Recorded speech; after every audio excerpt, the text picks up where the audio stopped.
The Nexus 7 battle station hummed with the satisfied energy of victory. Admiral Keth Var stood before the massive tactical screen, his 6 eyes gleaming with what could only be described as smug satisfaction. The humans had finally done it, hadn't they? Declared war on the hegemony coalition. How absolutely precious, sir, reported Subcommander Zelmak, her tentacles dancing across the control interface with practiced efficiency. The human fleet has just exited hyperspace at the edge of the Proxima system. 37 vessels, mostly outdated cruisers and destroyers. Their largest ship appears to be, well, it's barely classified as a dreadnought by our standards. Keth Var's mandibles clicked in what passed for laughter among his species. The sound echoed through the command center, causing several junior officers to join in with their own chittering amusement. Humans. Sweet, naive, completely outmatched humans. 37 ships. Keth Var turned to face his crew, spreading his 4 arms wide in theatrical disbelief. Against our battle fleet of 200? This isn't war, it's assisted suicide. He paused, savoring the moment. Open a channel to their flagship.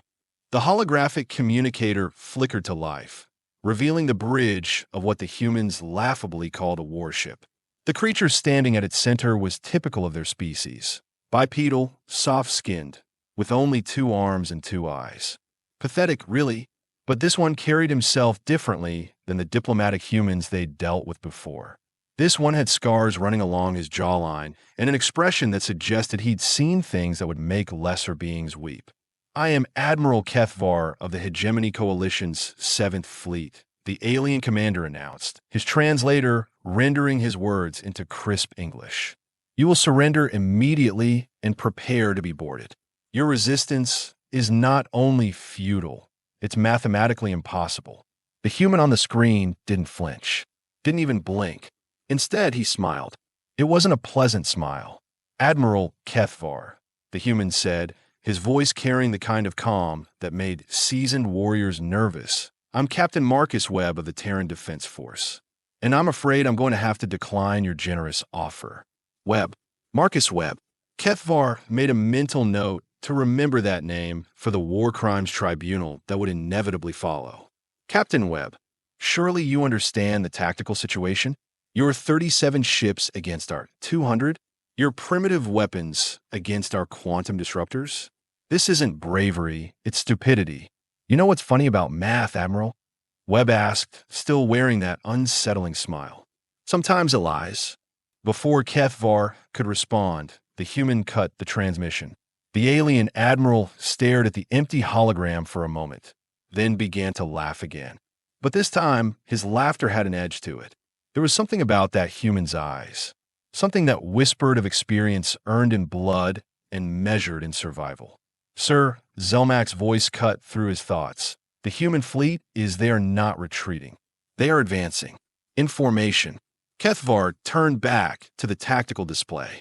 Sure enough, the human ships were moving forward, maintaining perfect spacing and coordination. It was almost admirable, in the same way that watching a lemming charge off a cliff might be admirable. All ships, prepare for engagement, he commanded. Let's give these humans a lesson in the reality of interstellar warfare. What happened next would be studied in military academies across the galaxy for generations to come. The first indication that something was wrong came when the human ships simply vanished. Where did they go? Keth Var demanded, his 6 eyes darting across the tactical screen. Unknown, sir. They were there, and then they weren't. No hyperspace signatures, no cloaking distortions. They just disappeared. Impossible. Run full spectrum scans. Check for the first explosion cut him off. The heavy cruiser dominance, pride of the 3rd Squadron, simply ceased to exist in a brilliant flash of white light. No warning, no incoming projectile signatures, no energy readings. One moment it was there, the next it was expanding debris. When the name of the void was that. Keth Var's voice had lost its smugness. The second explosion took out 2 ships simultaneously, then a third, then a fourth. The hegemony fleet was being systematically destroyed by an enemy they couldn't see, couldn't track, and couldn't fight. "Sir, I'm detecting massive energy signatures throughout the fleet," Zelmak reported, her tentacles trembling as they worked the controls. "But they're coming from inside our ships. How is that possible?" The answer came in the form of Captain Webb's voice, broadcast on an open channel that somehow bypassed all their security protocols. "Surprise, Admiral. Meet the Terran Defense Force's newest toys. We call them quantum mice. Microscopic robots that can phase through matter, carry antimatter charges, and are controlled by soldiers who have been playing three-dimensional chess while you have been playing checkers." Kethvar's blood ran cold. Quantum phase technology was theoretical. Impossible. The humans shouldn't have had the capability to. Another explosion rocked the fleet. Then another. Ships that had terrorized a dozen star systems were being destroyed by weapons they couldn't see or comprehend. "But that's not even the fun part," Webb's voice continued, and Kethvar could hear the grin in it. "See, Admiral, you made a fundamental error in your calculations. You assumed we were playing the same game you were. But here's the thing about humans. We don't just think outside the box. We burn the box down and dance on its ashes." The surviving hegemony ships tried to retreat, but they found their hyperspace drives mysteriously offline. More explosions followed, each one precisely targeted, each one taking out a ship's critical systems without necessarily destroying it outright. They were being systematically crippled. "How?" Kethvar whispered, staring at the tactical display as his fleet dissolved around him. As if in answer to his question, the human ships reappeared. All 37 of them, exactly where they had been before they vanished. But now Kethvar could see them for what they truly were. The hulls weren't standard human construction. There was something else entirely. Something that hurt to look at directly. "You want to know how, Admiral?" Webb's voice was conversational now, almost friendly. 40 years ago, the Centauri Syndicate tried to pull the same stunt you just did. Came to our outer colonies with overwhelming force, demanded surrender, figured humans would just roll over and play dead. They were wrong too. The story continued, and Kethvar found himself listening despite the chaos around him, despite the fact that his fleet was being methodically dismantled by an enemy that shouldn't exist. The Syndicate had us outgunned, outmanned, and outmatched in every conventional sense. So we stopped playing conventional. We had this old human named Jackson Walsh, 73 years old, fought in 3 different wars, and had what you might call an unconventional approach to problem solving. Another explosion lit up the void. The battleship Inevitable folded in on itself like paper. Walsh looked at the Syndicate fleet and said something that became famous throughout human space.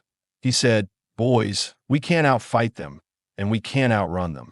So we're going to have to outthink them. And lucky for us, thinking is what humans do best when we are scared, angry, and completely outmatched." Kethvar watched as more of his ships died. The Nexus 7 was shaking now, its massive frame vibrating with each nearby explosion. His officers were working frantically at their stations, but their faces showed the same expression he felt in his hearts: absolute bewilderment. So Walsh and his team spent 3 days locked in a room with nothing but coffee, cigarettes, and a determination to prove that the universe hadn't seen everything humans could do yet. They came up with something called Project Pandora. And Admiral, what we just did to your fleet, that was Pandora's little sister. The tactical display showed 17 hegemony ships remaining out of the original 200. 17. Kethvar's fleet had been reduced to less than 10% of its strength in under an hour, and they still hadn't managed to inflict a single casualty on the human force. "Here's the thing about humans that you coalition types never seem to understand," Webb continued, his voice taking on a harder edge. "We don't just adapt. We weaponize adaptation. We turn our disadvantages into advantages, our weaknesses into strengths, and our fear into fuel. You thought you were fighting a primitive species with inferior technology. What you actually did was give a bunch of clever monkeys a really good reason to get creative." The Nexus 7 shuddered as something attached itself to the hull. Then another something. Then dozens of them. "Sir," Zelmak's voice was barely a whisper, "we have boarding parties. But they are not using conventional breach pods. They're just appearing. Throughout the ship, Kethvar activated the internal security feeds and immediately wished he hadn't. The corridors of his ship were filled with humans in combat armor that seemed to bend light around it. They moved like ghosts, appearing and disappearing at will, taking out his crew with weapons that fired concentrated darkness. But it wasn't the technology that made his blood freeze. It was their faces. These weren't the soft, diplomatic humans he'd met before. These were predators, battle-hardened veterans who moved with the kind of precision that only came from years of surviving the unsurvivable. Admiral, one of them spoke directly to him through the ship's communication system. This is Sergeant Major Kate Morrison, 3rd Recon Battalion. We are here to discuss the terms of your surrender. Surrender? Kethvar's voice cracked. Oh, I'm sorry. Did I stutter? Morrison's voice carried the kind of cheerful menace that made career soldiers wake up in cold sweats. Let me be more specific. You have 2 choices. Choice 1. You surrender now, we take you into custody, and you get to spend the next few decades in a nice, comfortable prison cell while we figure out what to do with you. Choice 2. We demonstrate why humans have 17 different words for overkill, and most of them were invented by people who served in units like mine. The security feeds showed Morrison standing in the main corridor, completely relaxed despite being surrounded by a dozen heavily armed hegemony Marines. As Kethvar watched, she casually reached into a pouch on her belt and pulled out what looked like a small metal sphere. This is a quantum implosion grenade, she explained conversationally. It creates a temporary black hole about the size of a marble. The good news is that it only lasts for 3 seconds. The bad news is that 3 seconds is plenty of time to turn this entire section of your ship into exotic matter. She tossed the sphere up and caught it, the casual gesture more terrifying than any threat. Now, I've been fighting for 22 years, Admiral. I have seen things that would make your worst nightmares look like children's bedtime stories. I have been shot, stabbed, blown up, irradiated, and once had my left arm replaced with a cybernetic prosthetic after a particularly unpleasant encounter with a Rigelian war machine. So when I tell you that surrendering is your best option, I'm speaking from a place of experience. Kethvar looked around his command center. His officers were staring at him, waiting for orders he didn't know how to give. His fleet was gone. His ship was occupied. His crew was outmatched by technology that shouldn't exist, and soldiers who fought like they were personally offended by the concept of losing. What do you want? He asked finally that Morrison's smile was visible even through her helmet's visor. What we want, Admiral, is for you to go home and tell everyone you meet about what happened here today. We want you to spread the word throughout the coalition that humans aren't just another species to be conquered. We're something else entirely. She paused, and her voice dropped to something just above a whisper. We are the reason other species learn to check the dark corners of space before they sleep. The quantum ice had done their work. The hegemony fleet was crippled but not destroyed. The human ships maintained their formation, weapons powered but not firing. And throughout it all, Captain Webb's voice continued to broadcast across all frequencies. Admiral Kethvar, this is your final lesson in human mathematics. You came here with 200 ships and the certainty that superior numbers meant inevitable victory. You are leaving with 17 ships and the knowledge that humans count differently than you do. We count every fallen friend, every destroyed home, every species that thought they could push us around because we looked weak. The human ships began to move, forming a corridor through which the surviving hegemony vessels could retreat. Go home, Admiral. Tell them what you saw here. Tell them that humans don't just fight wars. We solve them, permanently. As the battered remains of the hegemony fleet limped away from the Proxima system, Kethvar found himself thinking about something Morrison had said. Humans had 17 different words for overkill. He was beginning to understand that today they had shown him the most merciful one. The last thing he heard before the hyperspace jump was Captain Webb's voice, calm and matter of fact. Oh, an Admiral? The next time someone tells you that humans are just another primitive species, you might want to remind them that we are the ones who turned warfare into an art form. And we have been practicing for a very, very long time. The Nexus 7 jumped to hyperspace, carrying with it a crew of survivors who would never again underestimate the species that had just redefined their understanding of the word impossible. Behind them, the human fleet maintained its position, 37 ships that had just changed the balance of power in the galaxy. And in the depths of space, quantum mice continued their silent work, ensuring that the message would spread far beyond the borders of the hegemony coalition. Humans, it seemed, had finally decided to stop hiding what they were capable of. The galaxy would never be the same. 3 weeks after the Proxima incident, as the media had dubbed it, the Coalition Council chambers on Hegemony Prime buzzed with an energy that had nothing to do with celebration. Supreme Chancellor Drakvex stood at the center of the circular amphitheater, his crystalline carapace reflecting the harsh lighting as he addressed the assembled representatives of 47 star systems. 17 ships, he said, his voice echoing through the chamber. 17. Out of 200. The silence that followed was deafening. Representatives shifted uncomfortably in their biopods, tentacles twitching, mandibles clicking nervously, optical sensors dimming with what could only be described as shame. Admiral Keth Var stood in the witness circle, his once proud bearing now hunched with defeat. The scars on his exoskeleton told the story of his encounter with human ingenuity, but the look in his 6 eyes spoke of something far worse than physical damage. They held the hollow stare of someone who had seen the impossible become inevitable. "Tell them again," Drakvex commanded. "Tell them what you told me in your initial debrief." Kethvar's voice was barely above a whisper. "They weren't just fighting us. They were teaching us. Every move they made, every weapon they deployed, every tactic they used, it was all designed to send a message." "And what message was that, Admiral?"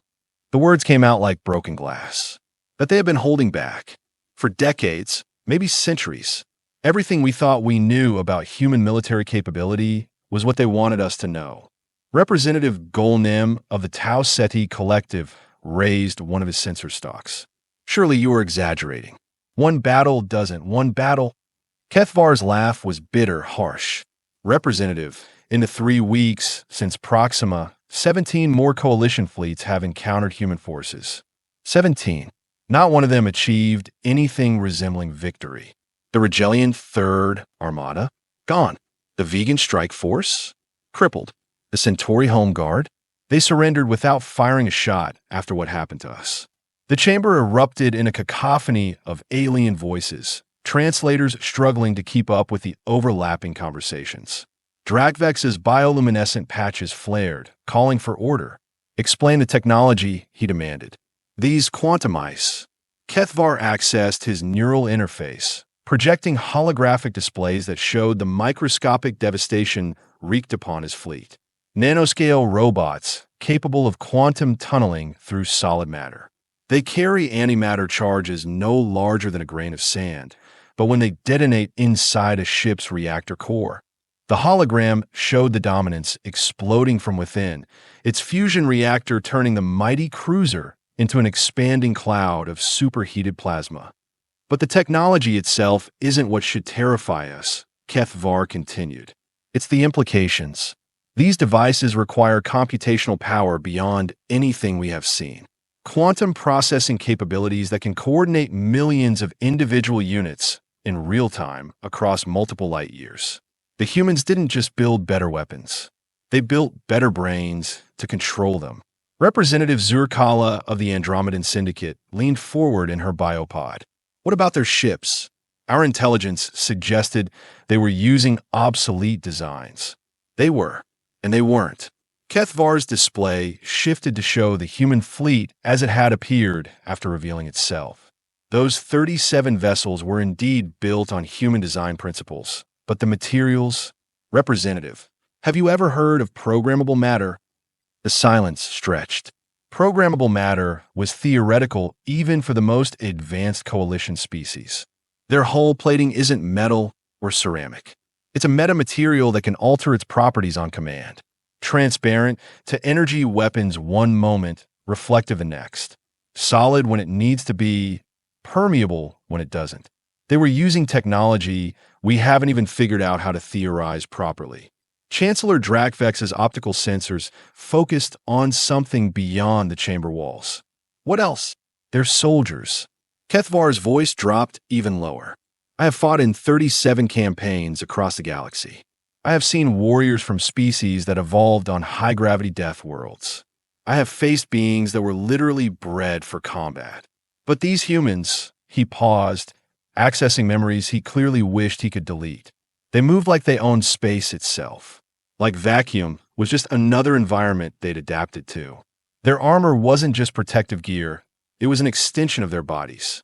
And their weapons, representative, they were carrying firearms that fired concentrated gravitational fields. Bullets made of collapsed spacetime. That's impossible, objected Representative Yilthorx of the Beetlejuice Concordat. I would have agreed with you 4 weeks ago. Kethvar's laugh held no humor. I watched one of their soldiers, a female named Morrison, casually threatened to create a localized black hole inside my ship. And you know what the truly terrifying part was? She was bored. Bored. Like threatening to unmake matter itself was just another Tuesday for her. The holographic displays shifted again, showing security footage from inside the Nexus 7. The assembled representatives watched in stunned silence as human soldiers moved through the corridors like ghosts, their armor bending light around them, their weapons discharging bolts of what could only be described as weaponized physics. How many? Chancellor Drakvex asked quietly. Sir, how many humans were on your ship? Kethvar accessed his tactical logs. 43. 43 soldiers neutralized a crew of over 2,000 without killing a single one of us. They had the capability to turn my entire ship into exotic matter, but they chose restraint. They could have eliminated my entire fleet in minutes, but they wanted survivors. Why? The question hung in the air like a curse. Because, said a new voice, they wanted you to understand. Every optical sensor, eye, and sensory organ in the chamber turned toward the source of the voice. Standing in the visitor's gallery was a human. Not a hologram, not a transmission, but an actual human being. Female, middle-aged by their standards, wearing what appeared to be a simple diplomatic uniform. My name is Dr. Rebecca Hartman, she said, her voice carrying clearly through the chamber's acoustics. I'm a human liaison to the Coalition Council, though I suspect this is the first time most of you are hearing about my existence. Chancellor Drakvex's bioluminescent patches flickered in patterns that indicated severe stress. How did you security protocols should have prevented me from entering? Yes, they should have. They were designed by very intelligent beings who made one fundamental error in their calculations. Dr. Hartman smiled, and something about the expression made every representative in the chamber suddenly aware of how alone they were. They assumed humans would follow the same rules as everyone else. She began walking down the steps toward the chamber floor, her movements casual, relaxed. Admiral Kethvar asked why we wanted survivors. The answer is simple. Because we wanted you to know that everything you thought you understood about the balance of power in this galaxy was wrong. You are threatening the Coalition, Drakvex said, his voice carrying harmonics of barely controlled rage. Am I? Dr. Hartman reached the chamber floor and stood next to Admiral Kethvar. Admiral, do you feel threatened? Kethvar looked at the human woman, then at the assembled representatives. No, I feel educated. Exactly. Dr. Hartman turned to address the full assembly. Representatives, what happened at Proxima wasn't an act of war. It was a demonstration, a very carefully controlled demonstration designed to illustrate a simple point. She gestured and holographic displays appeared throughout the chamber, showing star charts, fleet movements, and tactical analyses. For the past 2 centuries, the Coalition has operated under the assumption that humans were a minor species, useful for manual labor, adequate for basic scientific research, but ultimately irrelevant to the larger political and military equations that govern galactic affairs. You were wrong. The displays shifted, showing human colonies, human ships, human installations throughout the galaxy. We have been here all along, watching, learning, preparing. Every time one of your species developed a new technology, we studied it. Every time you fought a war, we analyzed your tactics. Every time you made a mistake, we learned from it. Representative Golnem's sensor stocks quivered. You have been spying on us. We have been surviving, Dr. Hartman corrected. Do you know what it's like to be a species that everyone considers primitive? To watch as civilizations that barely understand the fundamentals of physics look down on you as evolutionary dead ends? It's motivating.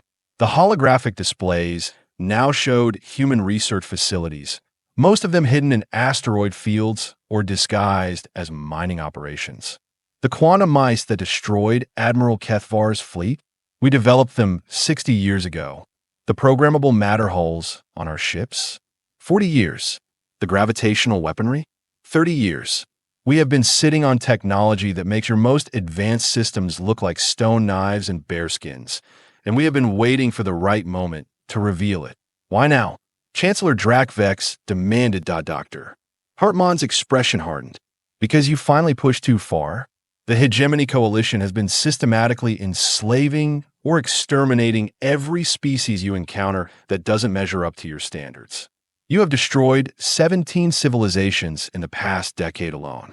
You call it guided evolution, but we have a different word for it, which is genocide. The word hit the chamber like a physical blow. Several representatives began talking at once, their voices rising in protest and denial. Enough.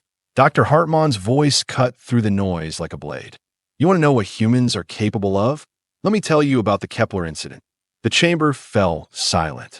50 years ago, a coalition survey fleet encountered a small human research station in the Kepler 442 system. The station was studying quantum mechanics, theoretical physics, nothing that should have concerned anyone. But the survey commander decided that humans were getting too advanced for their own good. He ordered the station destroyed. The holographic displays shifted to show archival footage of a space station exploding. 47 human scientists died that day. Researchers, theorists, people whose only crime was trying to understand the universe better. The coalition classified it as a preventive measure and buried the records. Dr. Hartman's voice dropped to barely above a whisper, but somehow every being in the chamber heard every word. One of those scientists was Dr. Elizabeth Walsh. She was 28 years old, working on her doctoral thesis in quantum field manipulation. She had a daughter, a 3-year-old girl named Amy, who was visiting the station when your people decided to commit murder. The chamber was so quiet that the hum of the life support systems seemed deafening. Amy Walsh survived, the only survivor. She was found floating in an escape pod 3 days later, catatonic from trauma and exposure. She grew up in foster care on Earth, never knowing who killed her mother or why. Dr. Hartman paused, letting the implications sink in. 45 years later, Dr. Amy Walshin became the lead researcher on Project Pandora, the same project that gave us the quantum mice, the programmable matter, and about 50 other technologies that make your nightmares look pleasant. She spent her entire adult life preparing for the day when she could balance the scales. Representative circles biopod trembled. You're talking about revenge. I'm talking about justice. There's a difference, though. I suspect the distinction might be lost on species that consider genocide a policy tool. The holographic displays now showed the full extent of human military capabilities. Ships that could phase through solid matter, weapons that could manipulate the fundamental forces of the universe, soldiers equipped with technology that turned them into living gods of war. This is what humans do when you push us too far, Dr. Hartman said. We don't just fight back. We evolve. We adapt. We become something you can't fight, can't understand, and can't defeat. And then we give you one chance to do better. Chancellor Drakvex's optical sensors dimmed. What do you want? We want the coalition to make a choice. You can continue your current policies of expansion through extermination, in which case you will discover just how creative humans can be when we stop pretending to be harmless. Or you can join the galactic community as equals, respecting the right of all species to exist and develop on their own terms. And if we refuse, Dr. Hartman's smile was cold as the void between stars. Then you will learn why humans have been studying warfare for our entire recorded history. We have had 5,000 years to perfect the art of making our enemies regret their choices. We are very, very good at it. She turned to leave, then paused at the chamber's exit. Oh, and representatives? Dr. Walshchin wanted me to give you a message. She said to tell you that her mother would have been proud to know that her death led to something beautiful. The quantum mice don't just destroy, you see. They also create. Every ship they disable, every weapon they neutralize, every life they spare, it's all part of a larger pattern. What pattern? Peace through superior firepower. It's an old human concept. We're just the first species to make it work on a galactic scale. Dr. Hartmann walked out of the chamber, leaving behind a room full of representatives who suddenly understood that the balance of power in the galaxy had shifted in ways they were only beginning to comprehend. Admiral Kethvar looked around at his fellow military officers and spoke the words that would become famous throughout Coalition space. We laughed at their tactics. We mocked their technology. We dismissed their capabilities. And all the while, they were becoming the thing we should have feared most of all, which is, Chancellor Drac Vex asked, motivated. 3 months later, the Coalition Council voted unanimously to accept the Terran Accords, a comprehensive peace treaty that established humans as the galaxy's unofficial peacekeepers. The vote was 47-0, with 0 abstentions. That IT was the fastest unanimous decision in Coalition history. And in the depths of space, quantum mice continued their work, ensuring that peace remained more than just a word. The galaxy had learned to fear the laughter of machines that thought like humans. That IT was a lesson they would never forget.